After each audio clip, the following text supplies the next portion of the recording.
ایک بھائی نے فرمایا کہ اذان سے قبل درود پاک پڑھنے کی کیا شرعی حیثیت ہے؟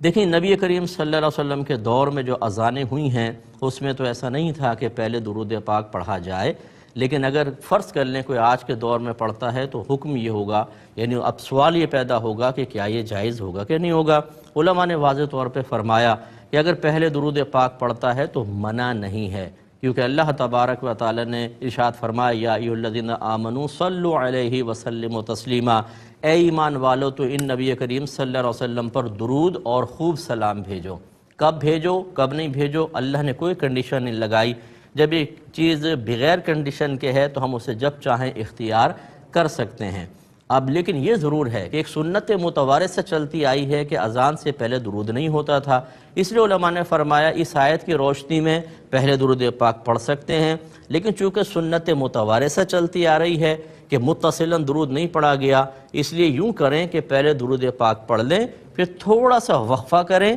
اس کے بعد اذان دیں، تاکہ جو ہماری نئی نسلیں ہیں وہ اس درود کو اذان کا حصہ نہ سمجھنا شروع کر دیں۔ اس طریقے سے کوئی حیت اختیار کرنا کہ جو سنت متوارثہ چلی آ رہی ہو اس میں تغیر و تبدل پیدا ہو جائے اور بچے ایک ایسی چیز کو جس کو ہمارے نبی نے متعارف نہیں کروایا ہم اسے اس کا حصہ سمجھنا شروع کر دیں، یہ مناسب نہیں ہے۔ تو درود پاک پڑھنا بالکل جائز ہے اذان سے پہلے، لیکن اس کے بعد تھوڑا سا وقفہ کر لیں،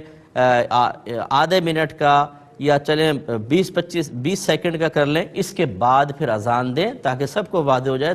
درود پاک برکت کے لیے پڑھا گیا ہے اور یہ اذان کا حصہ نہیں ہے، اذان یہ ہوتی ہے، تو امید ہے کوئی مسئلہ نہیں ہوگا۔ لیکن اس میں یقینی سی بات ہے کہ اللہ تعالیٰ کی بارگاہ میں مقبولیت کی شرط ہے کہ وہ رزق حلال سے ہو، تو سب سے پہلے اپنے ذرائع آمدنی ضرور دیکھ لیے جائیں، اسی سے آپ صدقہ کریں۔ مشکوک ذریعہ آمدنی سے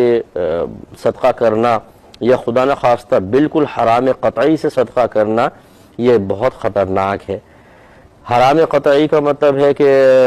کوئی ایسا ذریعہ جس کو قرآن نے واضح طور پہ ناجائز و حرام قرار دیا ہے، جیسے سود ہے یا چوری ہے، ٹھیک ہے نا، کسی کا ناحق مال چھین لینا ہے،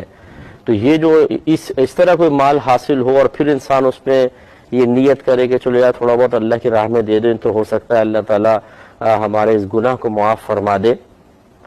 تو یہ میں نے آپ کو بارہا سمجھایا ہے کہ حرام مال سے صدقہ کر کے یہ سمجھنا کہ اللہ تبارک و تعالیٰ ہم سے راضی ہو جائے گا اور ہمارا نام اعمال پاکیزہ ہوگا، صاف ستھرا ہو جائے گا، یہ بہت بڑی بیوقوفی ہے۔ اور حضرت سفیان ثوری رحمۃ اللہ علیہ اس کے بارے میں فرماتے ہیں کہ رزق حرام سے صدقہ کر کے اپنے آپ کو پاک سمجھنے والے کی مثال بالکل ایسی ہوتی ہے جیسے کوئی شخص کسی ناپاک کپڑے کو پیشاب سے پاک کرنے کی کوشش کرے اور سمجھے کہ یہ پاک اور طیب ہو گیا، تو وہ تو کہاں ہوگا، وہ تو اور زیادہ آلودہ ہوگا۔ اس لیے علماء کرام نے یہ بیان فرمایا کہ جو کسی حرام قطعی کو ثواب کی نیت سے خرچ کرے گا وہ دائرہ اسلام سے خارج ہو جائے گا، یہ اتنا خطرناک مسئلہ ہے۔ اور اگر کوئی رزق مشکوک ہے، حرام قطعی نہیں ہے، اس کے بارے میں بھی یہی حکم ہوتا ہے کہ تھوڑا سا یعنی انسان اس کو اللہ کے لیے خرچ کرے تو کفر کی طرف تو نہیں جائے گا، لیکن بہرحال مناسب نہیں ہے۔ اس لیے کوشش یہ کرنی چاہیے کہ طیب اور حلال رزق جو اللہ نے عطا فرمایا اس میں سے دیں، چاہے مقدار کتنی ہی تھوڑی کیوں نہ ہو، زیادہ کی ضرورت نہیں ہے، اگر زیادہ نہیں دے سکتا آدمی